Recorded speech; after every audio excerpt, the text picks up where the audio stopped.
जी हाँ, तो भरपूर स्वागत बा आप सभी के भाई भोजपुरिया यूट्यूब चैनल में। आप लोग भी फिर नया एवं बड़ी खबर ही लेकर बनी जो उनकी भोजपुरिया शेर पावर स्टार पवन सिंह जी के 2021 के पहला बॉलीवुड होली गीत से जुड़ल। जी हाँ, सलीमुन सुलेमान जी के साथ आ रहा पवन सिंह जी के बाद धमाका उनके आप लोग खबर बता सकले बा।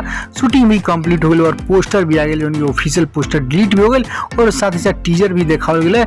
उनको टीजर भी गलत साबित हुई, फैन मेड टीजर है।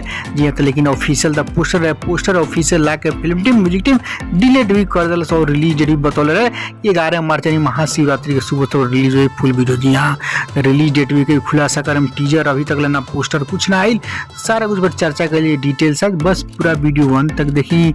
उससे पहले एक और रिक्वेस्ट करें हम आपसे कि यदि आप भाई भोजपुरिया यूट्यूब चैनल पर नया बानी जुड़ जाए, सब्सक्राइब करके घंटी ऑन कर दें ताकि सभी न्यूज वीडियो सबसे पहले आप तक पहुंचे। जी हाँ, बबनी तेरे रंग में पवन सिंह और त्रिधात्र जी की जोड़ी के पहला बॉलीवुड होली वीडियो की जो है इसके आ रहा बहुत जल्द, लेकिन एक रिलीज के जो बाटे 11 मार्च बिल्कुल गलत साबित हुई। जी हाँ, गलत साबित, जैसे कि पोस्टर ऑफिशियल आई गई, ऑफिशियल आयल है लेकिन वो डिलीट हुई। जी हाँ, ये ऑफिशियल लेकिन डिलीट कर दिल, अभी कोई नया पोस्टर ना आयल और पोस्टर आई तो टीजर है, वो टीजर वो शॉर्ट वीडियो तब फुल वीडियो। जी हाँ, तभी समय लगी है में, जबकि आप महाशिवरात्रि बृहस्पतिवार कहीं पड़ते यानी 2 दिन और, तो 2 दिन में इम्पॉसिबल बा इतना लुक जारी कर, टीजर जारी कर फुल वीडियो, तो बृहस्पतिवार के रिलीज ना हो। जी हाँ, आप लोग समझिए बृहस्पतिवार नहीं रिलीज हो सकत और पोस्टर वाले के बाद कन्फर्म बता सकले। जी हाँ, तो आप लोग इंतजार कितना करते हैं बबनी तेरे रंग में पवन सिंह त्रिधात्र की जोड़ी के 2021 के पहला बॉलीवुड होली वीडियो देखेला।